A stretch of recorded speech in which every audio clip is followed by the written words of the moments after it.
I think a sunny Ireland, we'll say today. So it's afternoon, evening across the world and the other countries that you're coming from. My name is Carl Turley. I'm the Deputy Director of International Relations in the Technological University of the Shannon, TUS. I'm joined by some of my colleagues internationally, as you can see, by Jack, Ishta, Ramanpreet and KY. But I'm delighted to be joined by Programme Leader Dermot Maleney today. I'm just going to give you a short introduction to Dermot. Dermot has a background in health and exercise science and has been teaching in Technological University of the Shannon, Limerick campus, which was formerly Limerick Institute of Technology, since 2009. He helped establish the Leadership in Workplace Health and Wellbeing programs in TUS and has taught the Introduction to Health and Wellbeing Promotion, Applied Workplace Wellbeing, and Qualitative Methods in research modules. Currently, he's the Programme Leader on the MA in Leadership in Workplace Health and Wellbeing in TUS Limerick campus. So I'm delighted to be joined by Dermot. Dermot is going to give a very informative, interactive session. Like all of our previous webinars, I would really encourage engagement. If you have any questions, please put them into the chat box. We will answer them throughout the presentation, or we might wait till the end. It depends on the type of question. We will have a question and answer session, a Q&A session at the very end for people to turn on your microphones, to turn on your cameras, have a chat to us. We're not going to give out. We're here. We're nice, friendly people. So we're here to answer any questions and doubts that you may have.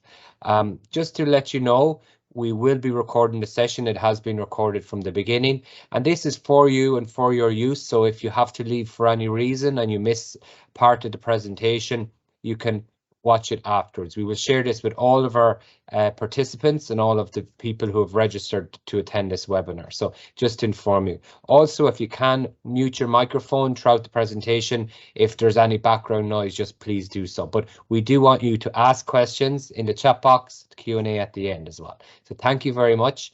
And I'd pass you on to Dermot Maleney. Thank you very much, Dermot. Thank you, Carl, for that introduction. And it's lovely to virtually meet you all. And as Carl said, it's a lovely spring morning here in Ireland. I'm in the Technological University of the Shannon. I'm in the Limerick campus today, and I will be speaking to you about the program that I guess you guys are interested in. It's the Leadership in Workplace Health and Wellbeing Master's Program. So as Carl explained to you there a moment ago, I've tried to make this presentation as interactive as possible. So for this, I'll be using Mentimeter. And I'll explain how we can make the presentation more active in a few moments. But first of all, I'd like just to say hello to everybody from wherever you are around the world. Marhaban,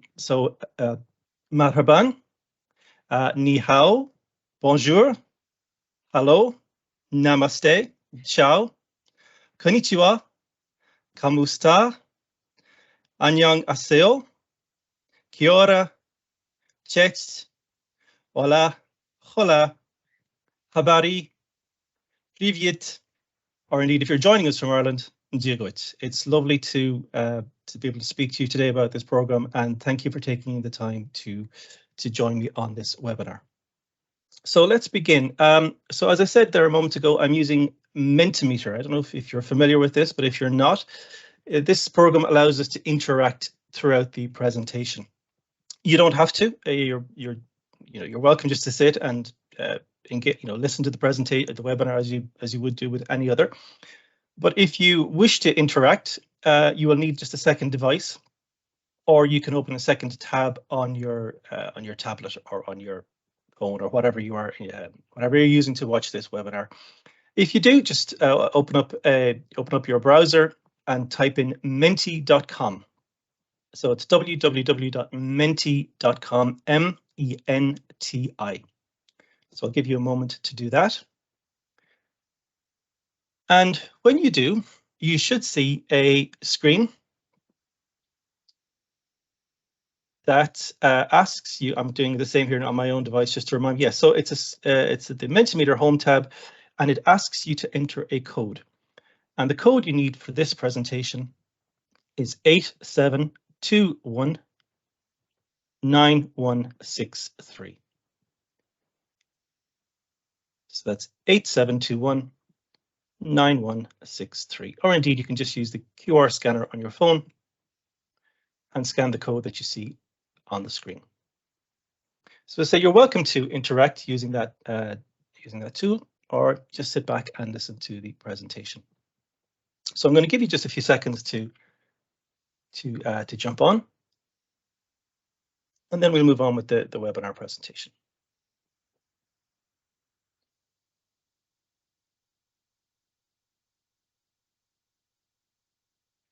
So if you have been able to join through Menti, I'd like to know who you are and whereabouts in the world you are based. So just on the screen, just type in, say hello, and tell us where you are in the world. Country, city, whatever you like. So I'll give you a moment just to do that.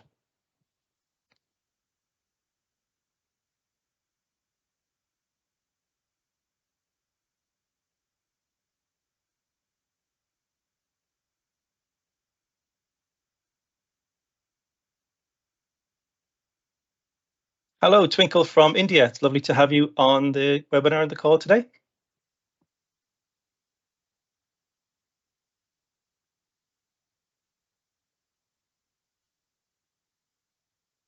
Hello, is it Poon from India?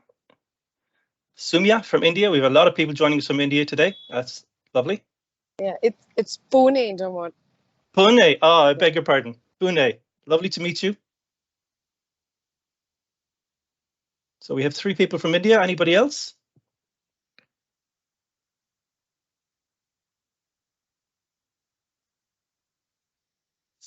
Dinat from Turkey.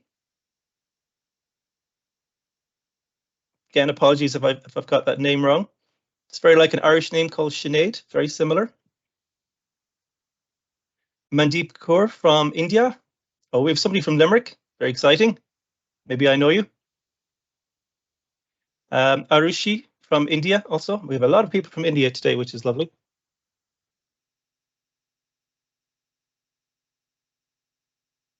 Just give everybody a few more minutes just to enter your name and tell me where you're from, where you are today.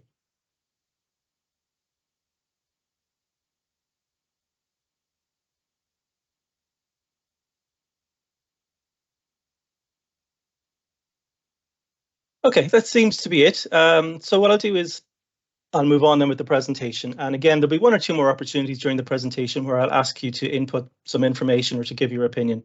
And you just do it in exactly the same way. So we've got Kate and Erica from Shanghai who have just joined us as well. So it's lovely to meet you guys. Give a few more seconds just in case anybody else wants to say hello.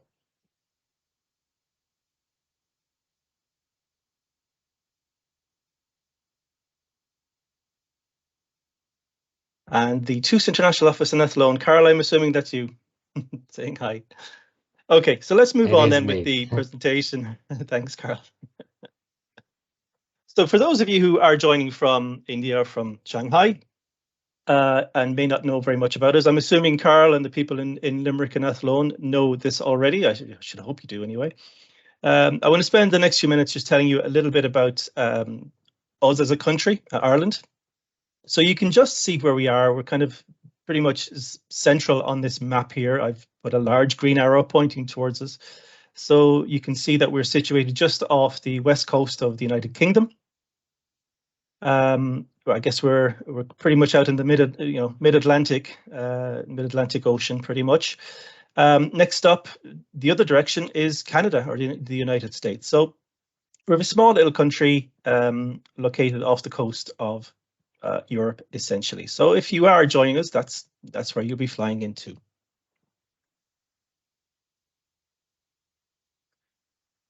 So a little bit more about Ireland and some information that you might find useful. You can see on the map that the TUS campuses, so the Technological University of the Shannon, we'll call that TUS from now on. The TUS campuses are marked on the map. So I'm joining you from the Limerick campus, which is just on the mouth of the River Shannon. And further up the Shannon, then you'll see the other major campus for TUS, which is in Athlone, which is where Carl is joining us from today. We are an English-speaking country. and we are widely recognised for our excellent education system.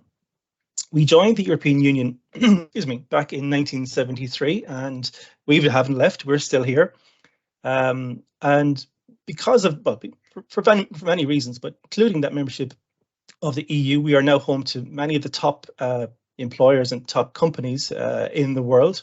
So we're very successful in attracting and retaining that inward investment from multinational, international companies. So because of that, then we offer excellent graduate opportunities and long-term career opportunities if you're interested in moving here and staying here for the longer term. We are one of the safest countries on earth. Crime exists here as it does everywhere, but it's certainly a very, primarily a very safe country to live and to work in. We offer visas for 12-month 12-month study work permits for international graduates with an Irish honours degree qualification, or 24 months for master's graduates. While you are a student here, you can work part-time, so 20 hours per week during term, or you can work 40 hours per week during your breaks, so summer breaks or whatever. And the minimum wage is €10.50 per hour in Ireland. And recent studies show that Ireland offers the best international student experience and has an excellent quality of life. I would concur with that. It's a beautiful country. It's a lovely place to live. It's a lovely place to grow up and raise kids in. It's a great place to be a student in as well. And I think we offer an excellent student experience for international students.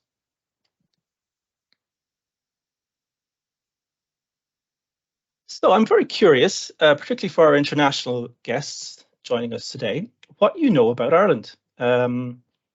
We like to think we are the centre of the universe, but of course we're not. We're a very tiny little country, as I said, just based off the coast of Europe.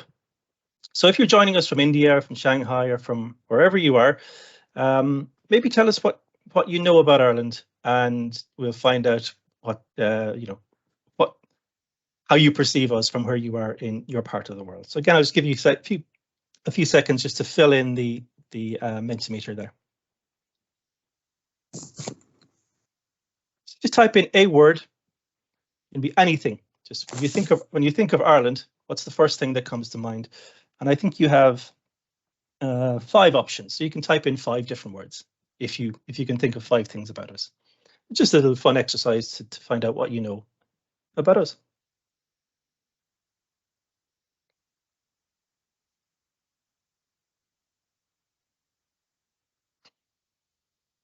I'm seeing Riverdance. And I won't be doing a demonstration at the end of the webinar today. You'll be glad to hear. We are English speakers, singers, absolutely. And I won't be singing today either. While we do have an excellent reputation for singing, I am unfortunately not talented in that area. So as my family can attest to, so don't worry, I won't be inflicting that on you today.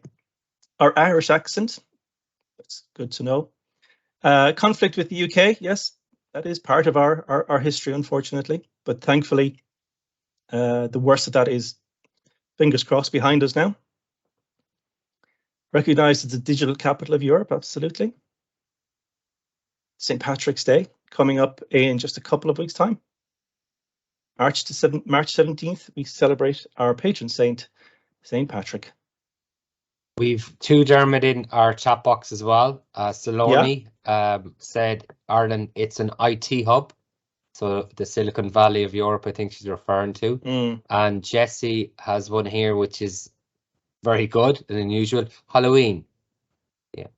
Absolutely. Festival of Samhain, which originated in Ireland. Well done. Yeah, absolutely. Brilliant. Yeah. Prakash, Ireland known for innovative and creative culture. Yeah. Oh, that's fantastic. It's lovely to see people having such a positive perspective on us. No mention of potatoes or fighting or any of those tired old tropes that are long since dead, thankfully. Yeah. Excellent. Okay, so let's move on then. And let me tell you a little bit, I think I have 2 or 3 slides here, telling you a little bit about, I guess, maybe what we might be known for around the world. In terms of, we are pretty much a sports obsessed country. I think that's probably fair to say. We love our sport. We have our native sports, but soccer, football is very big here, and I suppose some of our most famous players over the years, Roy Keane, a lot of you will possibly recognise as Irish international, and he was the captain of Manchester United, and Robbie Keane is there beside him as well. So they're probably our two most famous players. At the moment, we're all very excited about the upcoming Oscars in Hollywood, because we have a lot of Irish representation this year, and probably our main hopes lie on a movie called The Banshees of Inisherin, which, if you haven't seen, I'd highly recommend it. It's really, really worth a watch. We've got our fingers crossed that we'll pick up a couple of Oscars there, and we've got a fantastic film and creative and artistic industry in this country as well. Speaking of which, some of you may know U2, probably our most famous band.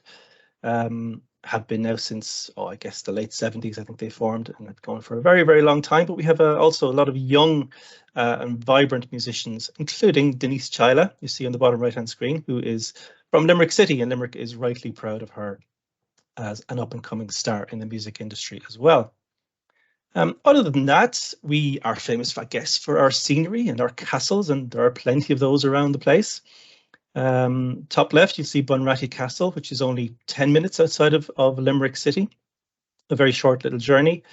Top centre is from Adair in County Limerick, which again is only just a short spin away from Limerick City. And the top right-hand side is actually a picture from Limerick City showing St. John's Castle.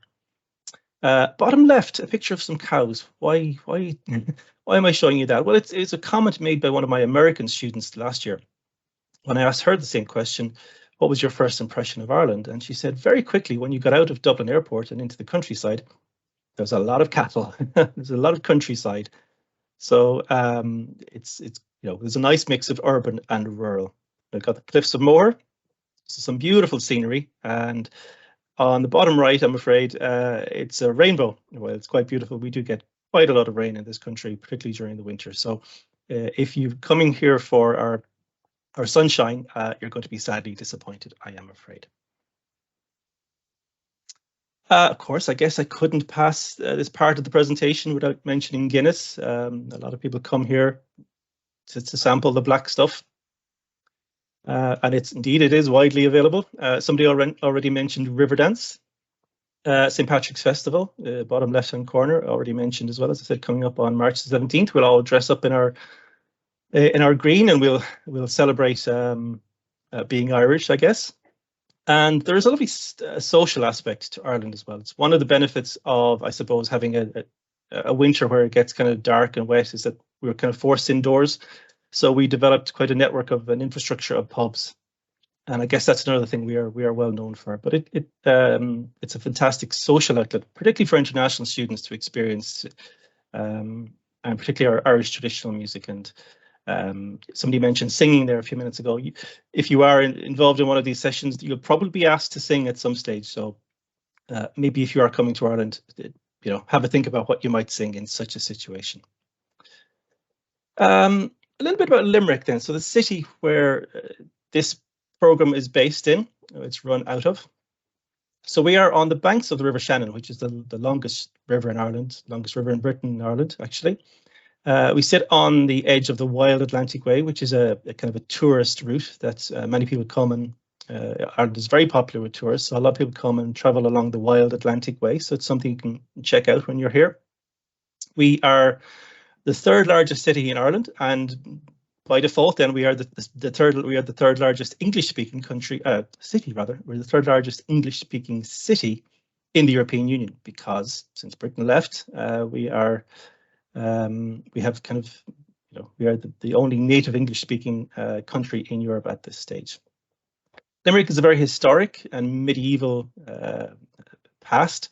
It's absolutely steeped in culture. So if you are a culture buff and you like your history and you like your culture, Limerick is a wonderful place to spend a year or two.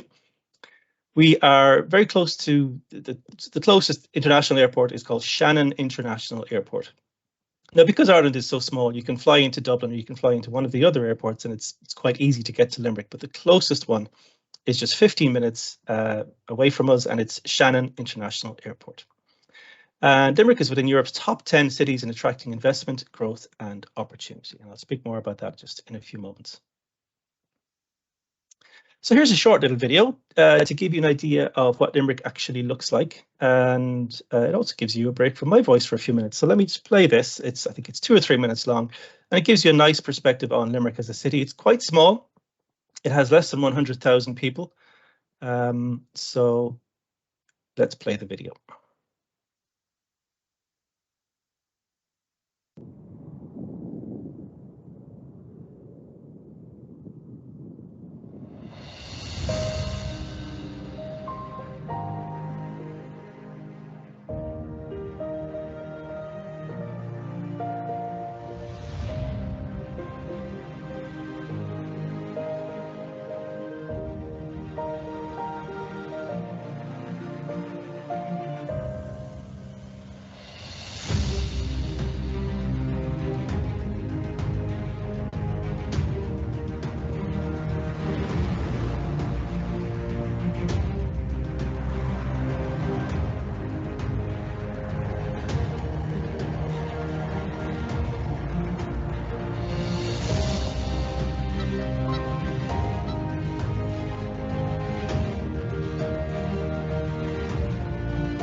And credit to Pavel for that video. That was his work. So it gives you a little bit of perspective on the city that you might be traveling to.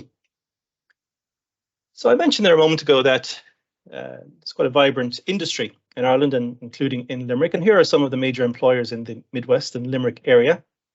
They include Johnson & Johnson, who have a wonderful reputation going back since the late 1970s for workplace health and well-being. Uber, Cook Medical, Ernst & Young, Northern Trust Bank, Stryker, PricewaterhouseCoopers, Dell, Analog Devices. All these companies are based in and around the Midwest and Limerick City. Which brings me on then, I suppose, to the topic of work, which ultimately is why you guys are here, to find out more about the Leadership in Health and Wellbeing course. So I have a question for you that I'd like you to think about over the next minute or two, and I'll revisit this question in a few moments. Over the course of your life, how many hours do you think you will spend in paid work? So let's say from the time you graduate college at 21, 22, 23, whatever it is, to the point that you retire. It's probably 65, 66 in Ireland here. It'll be different possibly in your country. But over that period, how many hours do you think you will spend working? Be that for yourself or be that for somebody else. So have a little think about that, and I'll ask you to input your answers in a few moments.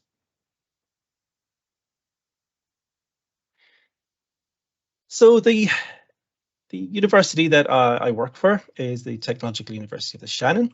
And as I pointed out on the map a few moments ago, we have campuses dotted around the Midlands and in the Midwest. I am speaking to you today from the Midwest, the Limerick campus. So let me tell you a little bit about us as an institution. So we are multi-campus, as I've said. We've kind of spread, dotted around the Midlands and Midwest. We have over 14,000 students, so quite a large university from that perspective, at least in an Irish context. We recently, up to about a little over a year ago, we were two separate institutions. We were Limerick Institute of Technology and we were Athlone Institute of Technology, and we merged.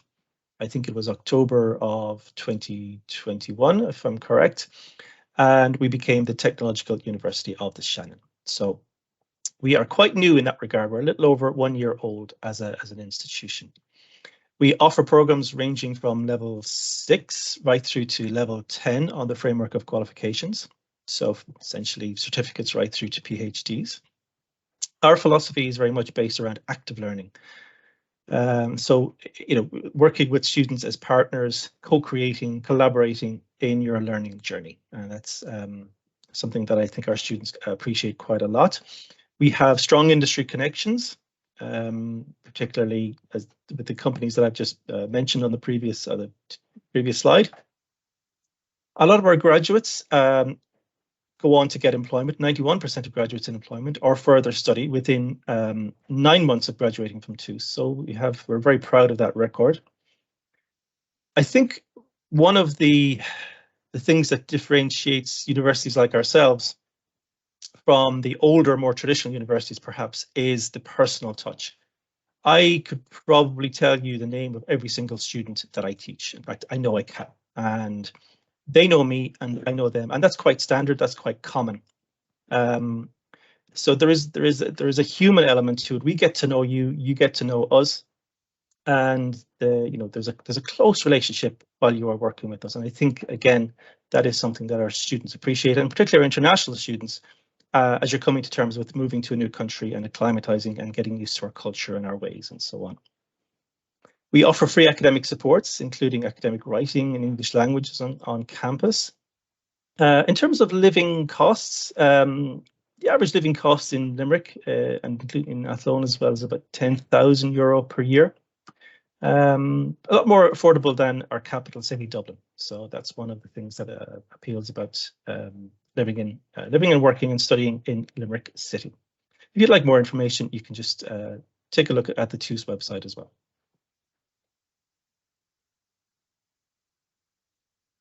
So the department that I work in, I'm not going to spend too much time on this, but I just want to briefly mention some of the other undergraduate courses that are on offer in the Department of Sport and Early Childhood Studies, which is where our course is housed. So we offer business studies with sports management, sports development and performance, community sports development, strength conditioning, and early childhood care and education. So I'm not going to speak about those today. However, if you have any questions, feel free to pop them into the chat and I'm happy to answer those towards the end of the presentation. So the course that I'd like to talk to you about then is the MA in Leadership in Workplace Health and Wellbeing.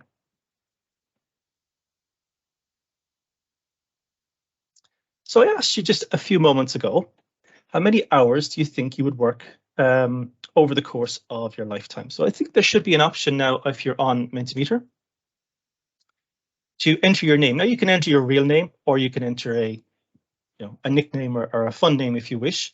Join the quiz and then type in the number of hours that you think you will work over the course of your life. So I'm going to give everybody just a couple of more seconds to join the quiz first of all, and then we'll see what your thoughts are. We have 4 players in the call, in the quiz already.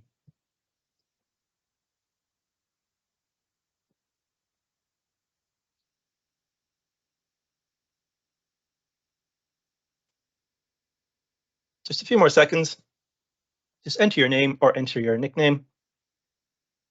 Oh, we're down to 3.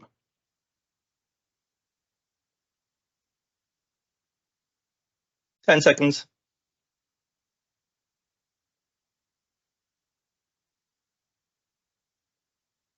Still have people joining.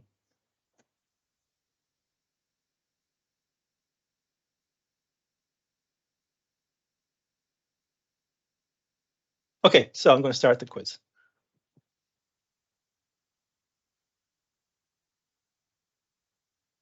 And you should be able to enter your answer from now. So I've given you a minute.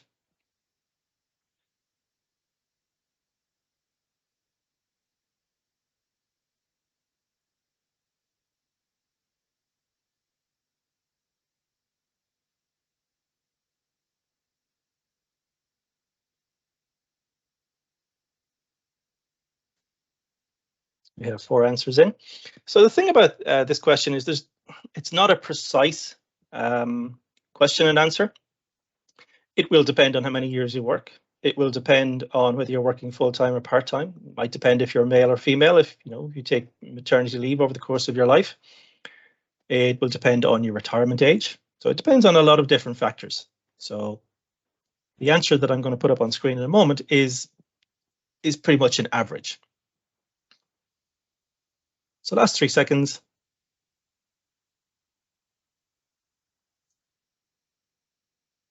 Okay, so ballpark, approximately 90,000 hours is how many hours is the amount of time you're going to spend at work, or a little over 10 years. So we have guesses ranging from, we've got 70,000, 45,000, 120,000, 100,000, and another 20,000. Again, they may be, it's not that they're incorrect. It's just that if we average out around about 90,000 hours, give or take a few thousand hours, here or there, depending, I said, on those other factors. So when you think about it, that's a lot of time to dedicate to work. So it's really important then, from a health and well-being perspective, that we think about how we make that experience in the workplace as healthy, as positive, as enjoyable, as just as beneficial as possible to everybody concerned. And that's essentially what this course is about. Just in terms of the leaderboard, let's see who got closest. Oh, it's not generating an answer for some reason. Oh yeah, maybe nobody got the answer right, so don't worry too much about that.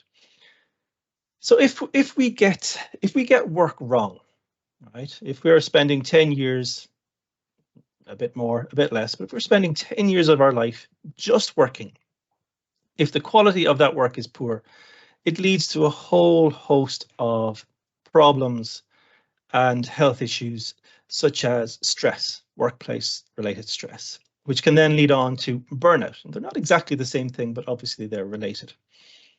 If we have issues with harassment and bullying, again, slightly different terms that are often presented together.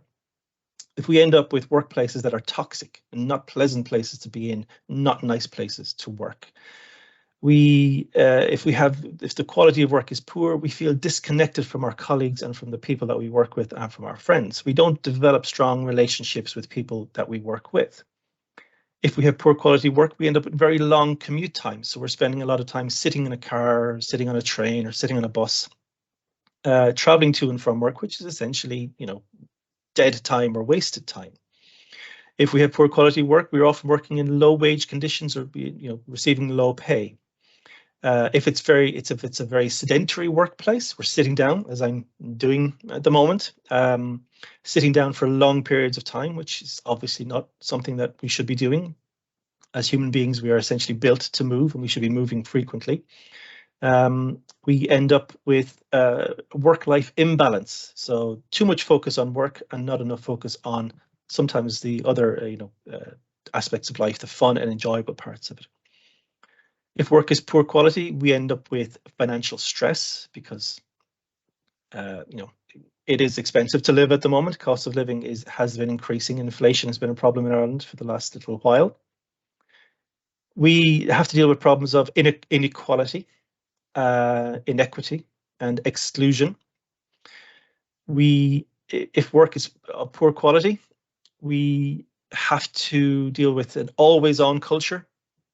And again, that goes back to the work-life imbalance, not being able to disconnect from work. And essentially, I suppose it comes down to the statement that if you think about it, work should not make you sick. Right? Going to work, no matter how much you're paid, and no matter how well respected you are, no matter what your position is, work should not make you sick. And if the quality of the work is poor, if the work is badly designed, that's exactly what can happen. So, just something like bullying or harassment in the workplace can lead to very severe illness. It can lead to risk of very severe mental health problems. It can lead to risk of suicide. And that's at the kind of the more extreme end, but it does happen. So we want to think about how we can make work better. because the health consequences for the individual, for the single employee, are very serious, right? So I've talked about the mental health problems there a moment ago, anxiety, depression, low self-esteem. We have damaged relationships in the workplace and outside of the workplace if work dominates our life. If we're dealing with stress and bullying and harassment and work problems, we can often resort to drinking or recreational drug use, insomnia and sleeplessness because we can't switch off, we can't stop thinking about work and those tasks that have to be done, the things that are on our to-do list that we can just never seem to clear. We often make poor dietary choices because of stress, because we're time poor and we're having to just eat on the go all of the time. And obviously then that leads to problems with weight gain, overweight and obesity, and the problems that are health problems that are associated with that. Chronic diseases such as coronary heart disease, strokes, type 2 diabetes, some cancers, even dementia. These are all linked to weight gain, physical inactivity, poor diet, and so on.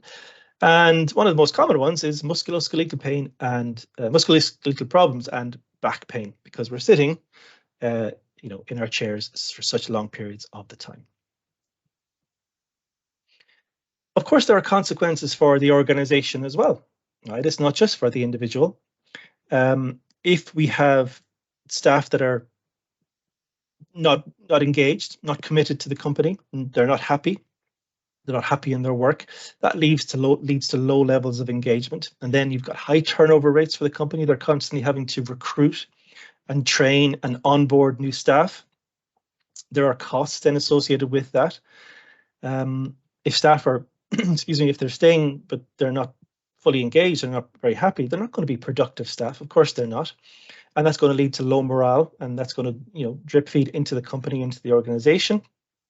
We're going to have problems with absenteeism, so people missing work because they're off work because of sickness or illness. Or we may have problems with presenteeism, where people are turning up to work because they feel under pressure to come to work when they really shouldn't be there because they're sick.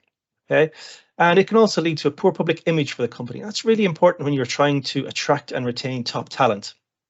You want the company to have a really positive public image, and that's not going to happen if word of mouth is telling people that it's not a good place to work. It's not a place that cares about its employees. So what we aspire to, and what all workplaces should aspire to, is to offer good quality work. And that is a place, workplace, an organization where the owners and the managers care about employee well-being, where poor behaviors such as bullying and harassment and so on, these types of behaviors are not tolerated. We create pleasant work environments as opposed to toxic work environments, a place where you want to be, where you enjoy being. And that includes the hybrid and remote workplaces that have become far more common post-pandemic. We want to offer places where people feel connected to each other in a genuine, authentic way, and build those kind of social connections that are so important for so many aspects of work, including employee well-being. We want to offer people a living wage and not just a minimum wage, and they're different things. We want to make sure that people can achieve a balance between work and everything else. Okay, so family, sport, music, travel, all of the fun stuff in life. It can't just all be about work, obviously. We want to make sure that we offer workplaces where discrimination and exclusion and intolerance and bullying, harassment, racism, misogyny, sexism, all these things are not tolerated in our workplaces. And we want to, I said a little while ago that work should not make you sick.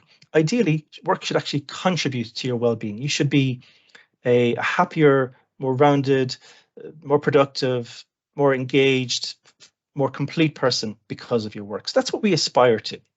Now, obviously, not every workplace can achieve that, but that's the reason why we set up this course in the first place. This Masters in Leadership in Workplace Health and Wellbeing.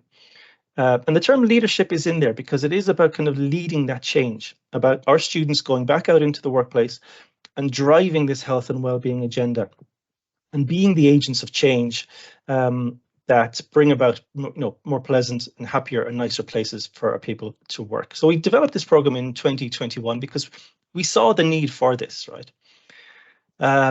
we saw that there's a need from the employees' perspective. Employees want to have nicer places to work, but we see that employers, the organizations, the companies are also now recognizing that this is what they need to provide in order to attract top talent. So we saw this before the pandemic. The development of the program started before the COVID-19 pandemic, and then the pandemic came along, and all it did was it just accelerated that change.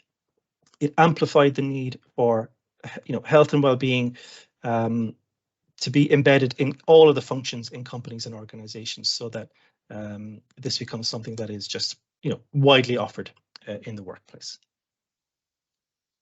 So again, I'm just going to play a little short video. This is one of the promotional videos we put together, and thanks to the 3 of the students who took part in the course last year. So we have Lavina, who is actually from Athlone. We have Olawale, who is from Nigeria, and we have Yuleska, who is from the United States. Hi, my name is Lavina. Hi, my name is Yuleska Ramirez. My name is Olawale. I'm from Boston, Massachusetts. I'm from Nigeria. I'm from Athlone, and I'm studying the MA in Leadership and Workplace Health and Wellbeing at TUS. I chose this course because I have always had interest in health. I trained as a microbiologist in Nigeria, but I wanted to understand more about well-being and how to promote health in my place of work. This course has facilitated, I suppose, reflection, learning and application through highly relevant modules. And I've actually been able to apply these leadership theories and evidence-based approaches in the workplace along the way and on graduation as well and into the future. As an athlete, eating well, taking care of my body, and being mentally well is very important for me. So when I first heard about this course, I knew it would be the right fit. Now I know about planning, I know about strategy, I know about management, I know about organization culture. So these competencies, I suppose, will be essential in an ever-changing ways that we're now working, and how that impacts on workforce engagement and well-being. COVID-19 has changed how we work, and leaders must respond to these changes and learn how to manage the needs of remote and hybrid employees. My success has been achieved with the support of expert and engaged lecturers. The wider staff support was important to me as well, and the importance of peer-led learning. I also learned about stress and burnout, which has always been a workplace issue. But COVID-19 has only magnified the problem. But if you understand the problem, you can try to solve it. The thought classes run from October to May, and some of that is preliminary work for the thesis, which we complete over the summer months. And we conduct our research on the topic that we choose over the year, and this research is supervised by a member of the programme team. Moving from the US to Ireland was definitely a big change, but I'm really glad I did it. I didn't find it daunting coming back to university. Definitely recommend this master's, as it is very well-rounded master's that can be easily transferred into the workplace. So I'd highly recommend this course for leaders and wellbeing champions from any sector at any level.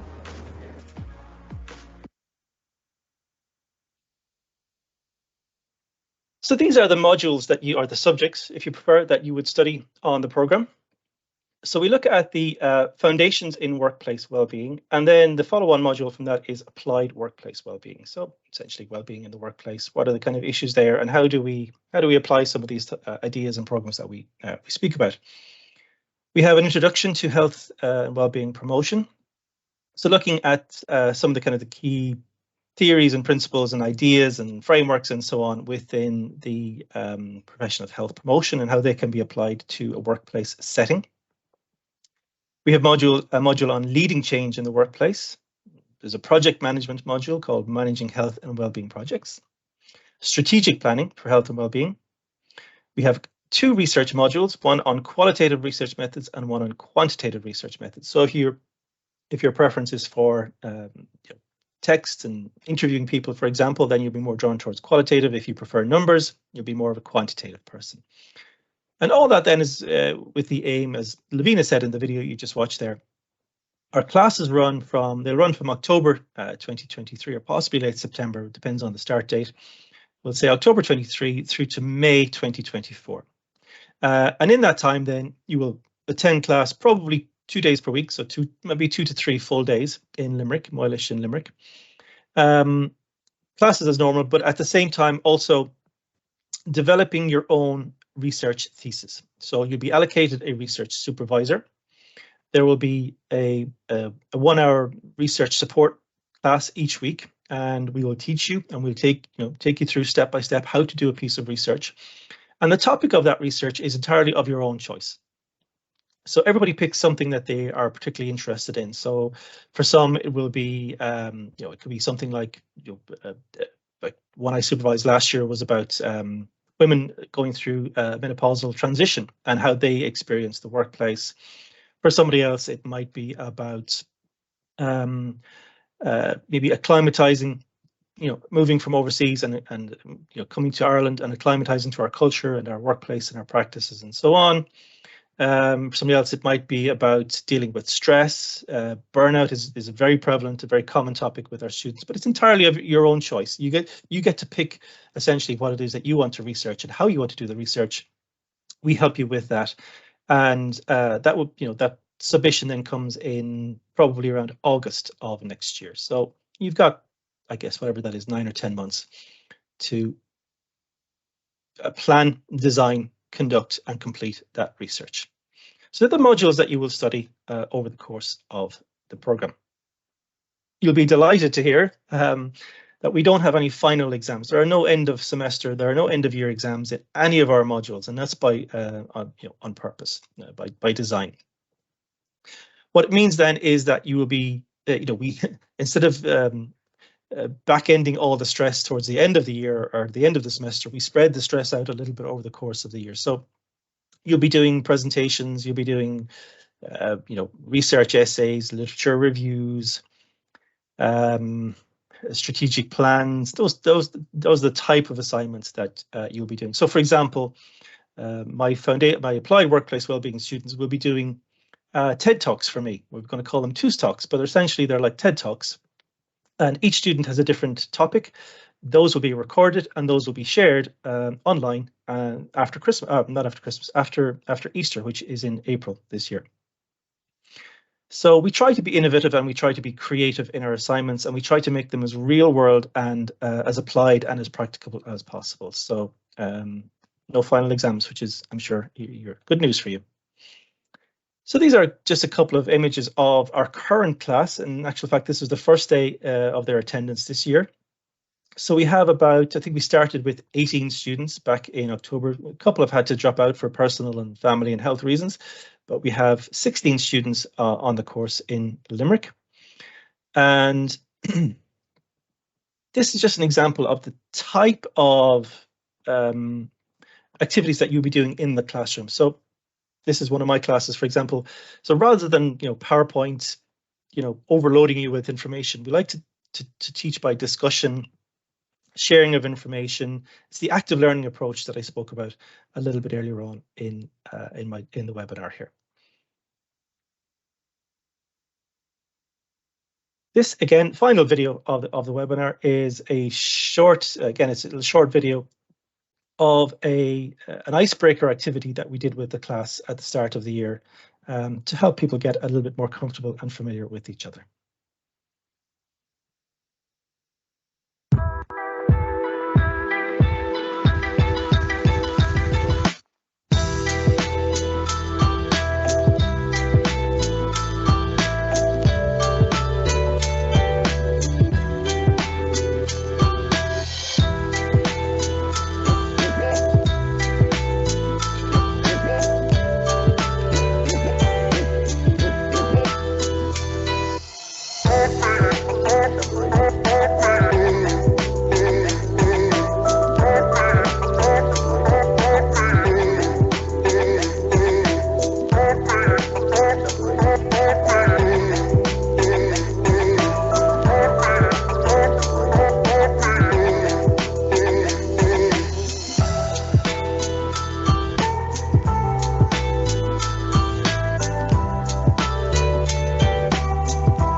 Okay, so in that video you can see students from a couple from Ireland, from the Defence Forces in Ireland, but we have students there from Brazil, from Malaysia, from Mexico, and I think that's the full gamut of nationalities represented there. But we have quite a strong international presence in our class this year, which is wonderful to see. So I guess the next thing to deal with is really work, and where do you work after a program like this? I suppose the exciting thing about this program is that it's so current and it's so topical, that this is very much a very fast evolving area of the workplace. I mentioned the pandemic a few minutes ago. We don't want to talk about it too much for obvious reasons, but it really did sort of spotlight the importance of employee well-being in the workplace. Important for the individual, important for the organization.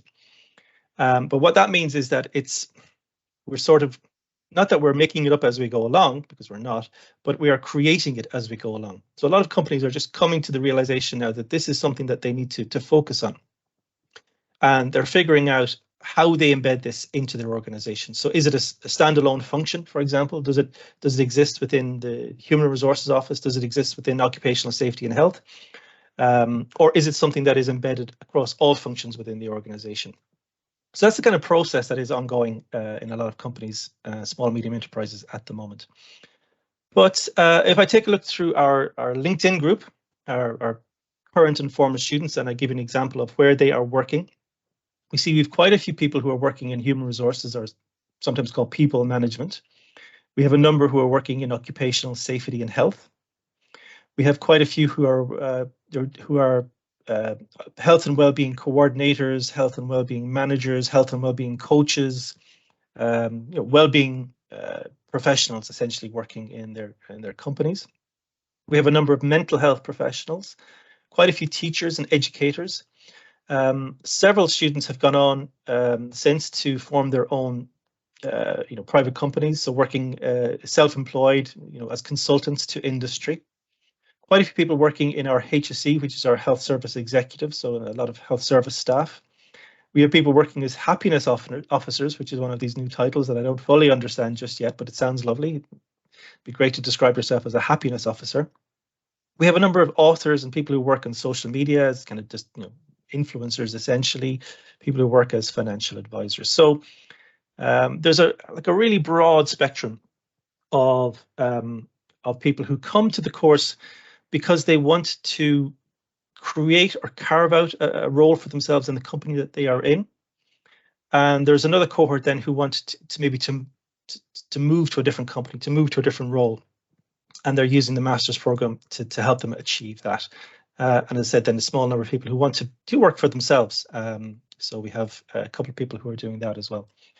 So just as an example of some of those people, this is Natalia, who completed the course in 2022. Natalia is from Poland originally, has moved to Ireland. Natalia now works with a company called TELUS International, I think they're called.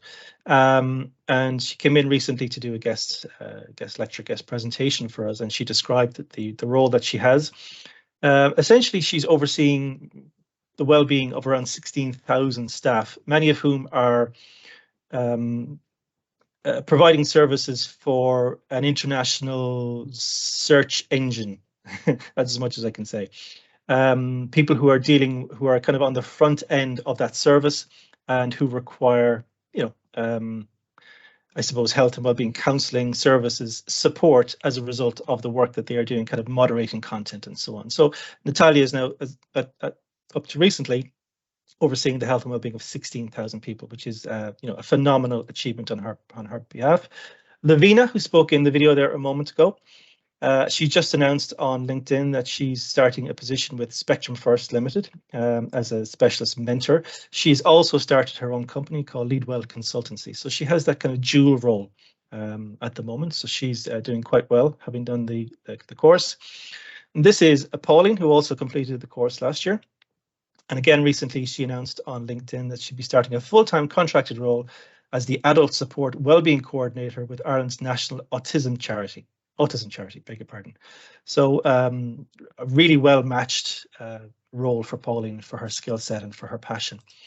And this is Aileen, who completed the course again in 2022, and now actually works for us here in Toulouse. And she works as the a traveller support worker in the Access Service. So the traveller are kind of an ethnic minority group in Ireland, and she's providing specialist support services for travellers. So there's just a sample of some of the people who've come through the course recently. Coming towards the end now, I know this has been going on for a little while, so just coming towards the end now, and then we'll take questions from you. But I presume some people will be interested in tuition fees. The taught master's degree, the fees for that are 14,500 for international students. I'm not going to say too much about that because I think Carol is probably more informed on that area, so we can come back to that in a few moments. In terms of English language requirements, for the postgraduate, you need to be at the kind of 6.5 on that scale. So essentially we're looking for proof of English language capacity. You don't have to be absolutely fluent, but essentially good quality, a good standard of English is required, and we need to see documentary evidence of the same. How you apply if you're interested. I think Carl has the International Student Guide, which he'd probably share with you via email after this. But you apply at toos.ie/courses, complete the international application form there. It can be downloaded again by scanning the QR code on the screen. And then you submit the application there. So deadlines for application deadlines is the 1st of June. Okay. So this is a questions and answers page, but I'm actually going to skip over this. And what we'll do is we'll take questions within Microsoft Teams. I think that would be the easiest thing to do rather than kind of complicating things there. So I'd like to say just thank you for listening. Thank you for taking the time. I hope it's been informative and I hope it's been useful. And I hope that I see some or many or all of you in Limerick in October later on this year. So thank you very much, everybody.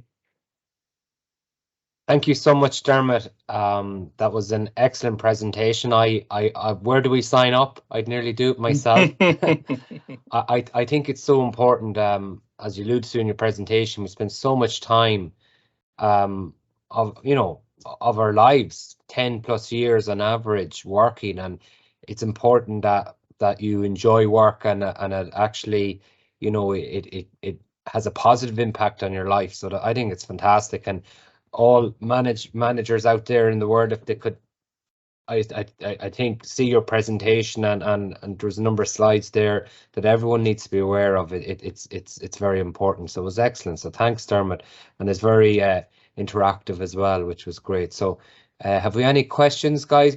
Please feel free to put on your microphones, cameras, have a chat.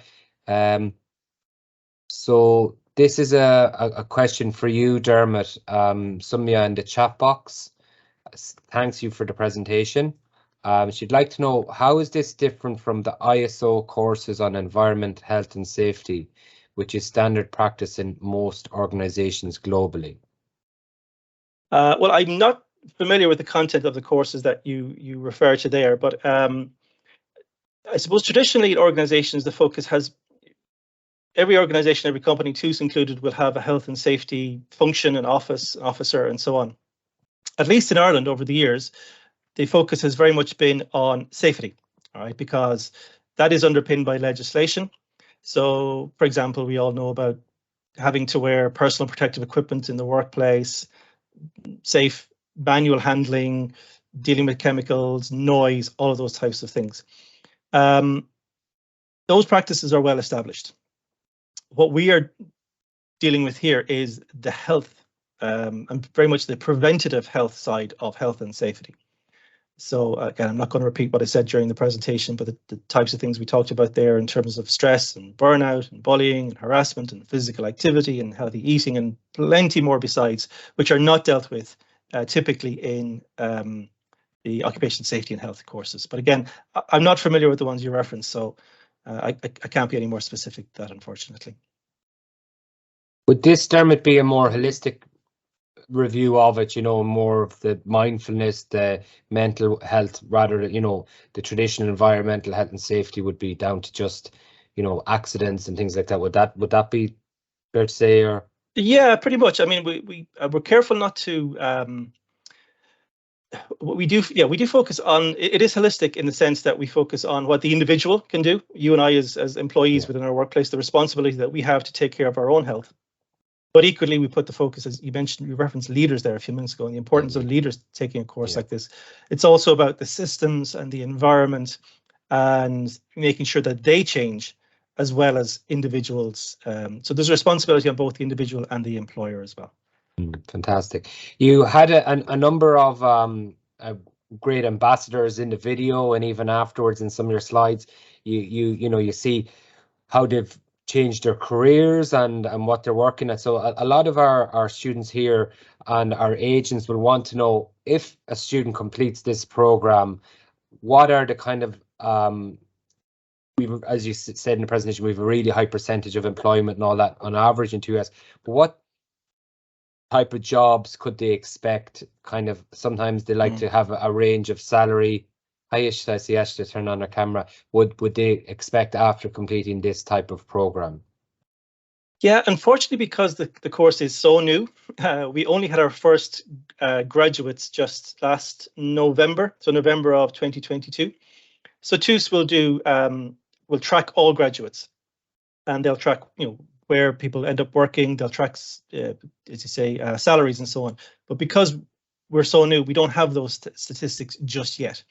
But anecdotally, we have people. We've had quite a number of social workers this year, for example, right? We have several social workers who've come to the course because their experience of work is challenging, working in the Irish social work context, and they're looking for ways in which they can improve their work environment. We have an accountant who is, has experienced burnout and wants to learn more about that.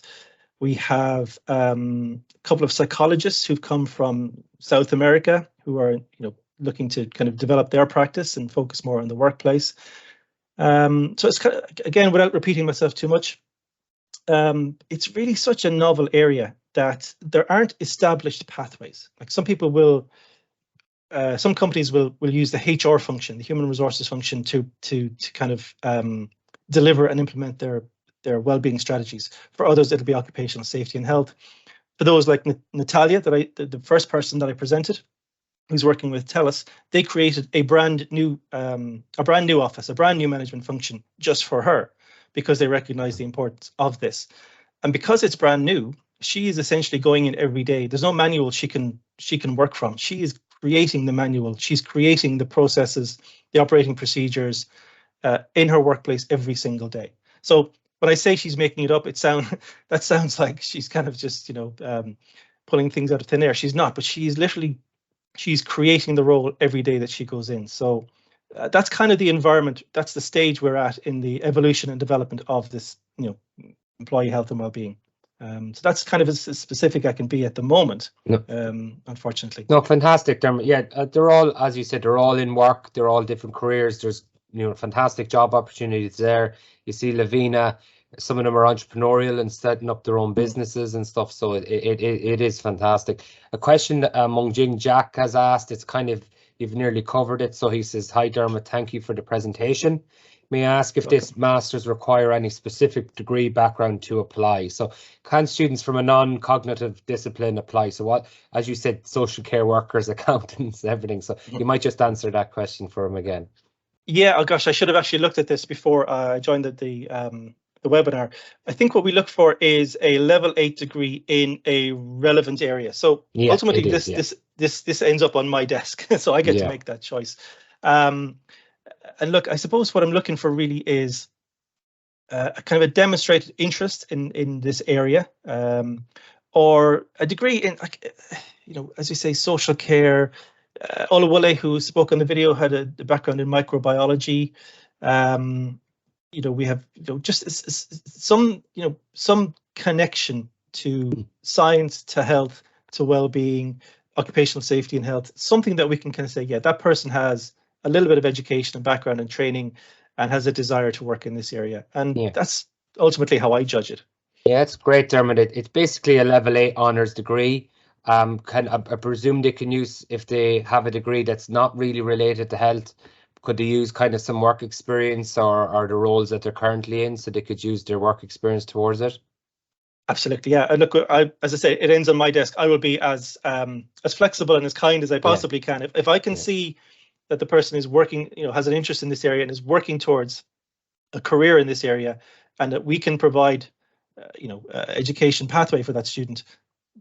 That's what I'm looking for. Really. No, it's a great program. It's very open, which is great. And one thing you covered in your slides, for international students, for non-EU students, they do need to prove their English competency, and we do look for IELTS 6.5 or Duolingo, TOEFL or equivalent. If there's someone who's a bit lower, we can look at that on a case-by-case basis, but on average we'd look for 6.5. Another thing I've got privately messaged about the tuition fee, so just want to cover that again. It's 14,500 euros for this program. It's a one-off fee because it's a one-year top masters, but we have merit-based scholarships from 2,000 right up to 3,000 euro from this, and they will be applied on application. So when we receive your application, we look at your grades of your honours degree and we'll apply it. The average merit-based scholarship that our students receive is about 2,500 euro. So it's a big saving to make on your one-year top masters. Another huge selling point for Limerick is the cost of living. We estimate 10,000. You need that for your cost of living. It includes your accommodation. This is the average we estimate. You need that if you're coming from a visa required country, but some of our students do live more affordably than 10,000, but we always go on the higher estimate. Say 10,000 is a very comfortable, very good quality accommodation. Some of our students, if they get to live beside the campus, they save a lot of money because they go home, they cook, they don't have huge bills in terms of their food bills, and also they save money in terms of their transportation costs because they're not getting buses or taxis or things like that. They're just walking to the campus. So there are ways that if you're living in a smaller city or a smaller town that you save money on living in the larger cities. So that's a big selling point for TUS. On the Limerick campus there, and Athlone then is similar as well. Ishita, have you anything to add? You have your camera on for a reason, I suggest. So hi Dermot. So Hello. I'm the Indian representative. So nowadays we are attending a lot of education fairs, and students from different backgrounds inquire about such courses. And I understand that student, when they're looking for a particular course because they're taught in certain way in India. So like psychology, they want to get into just masters in psychology, but there is a varied version which you are teaching here over here, which they can join, of course. I just want to know one thing. So there is a setup in India for an education. There's a combination of BBA and MBA. That is Bachelor of Business Administration and then Masters of Business Administration. In that there are multiple fields which student chooses. So those who chooses HR, can they join your course? So a student who's come through the Indian system and has focused on HR, can they? Absolutely, yes. Of course they can. Yes. In fact, we've had quite a number of HR employees and graduates over the years, so we're delighted to accept a HR graduate. Okay. And also, like if student is simple, like bachelor, which are level 8 degrees in India, like BCom or Bachelor of Commerce or Business Administration, but they want to get into this particular course, if they have a stronger SOP and shows their interest, and meanwhile they come to TUS, before that, if they take up an online course of say 3 months or 1 month, which adds on to their benefit before visa, processing the visa, or before just coming to TUS, would they be accepted into this program? I cannot say absolutely 100% yes, because I would need to look at the application and to see. So as long, I think Carl outlined there a moment ago, the minimum requirements I think are the level 8 honours degree. So if they've got the BBS or whatever, that meets that requirement. If they then go on to do a little bit additional learning or work experience or volunteering or something in a cognate area, then that will very much strengthen their application. Let's put it that way. As I said a few moments ago, I will look as favorably as I possibly can on every application. If the applicant has demonstrated a real desire and an interest and a passion for this area, I will try my very best to say yes. Can we make a case for such a student who really wishes to come for this, and then, accordingly you can make your decision? If they don't have a background and they're still into their graduation, they might be interested in taking an online course, and we'll make a case and that they are, completing this course, and then accordingly you can make a decision. Would that be okay? Absolutely, yes, I think that would be good. Okay, thank you so much. Thank you very much.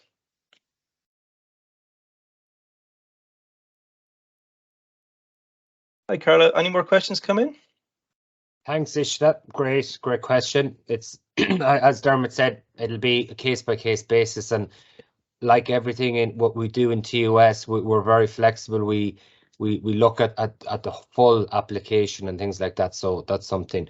Ishta's dropped in the contact details. So for any inquiry, you can use our international@tus.ie email. That will be answered for you. And for anyone in India or neighbouring countries, Ishta has dropped in her own email there. So ishta.singh@tus.ie and our WhatsApp number as well. We're joined here by Mary Simpson. I see your camera's on, the Director of International Relations in Athlone. So hi, Mary. Hi everyone. Thanks to Hi, Mary. Dermot for a very informative session. I think we all got some good advice how to plan our work and health and well-being for the future. So we very much look forward to hearing from the students who are on the session today, and obviously if they have any questions that they think of over the coming days, to get in touch and send an email. So thanks so much for your time, Dermot. We really appreciate it. It's wonderful to have academics like you to support our international activities. Thanks, Mary. It's my pleasure. Bye, everyone. Bye, everyone. You're on mute, Carl, I think.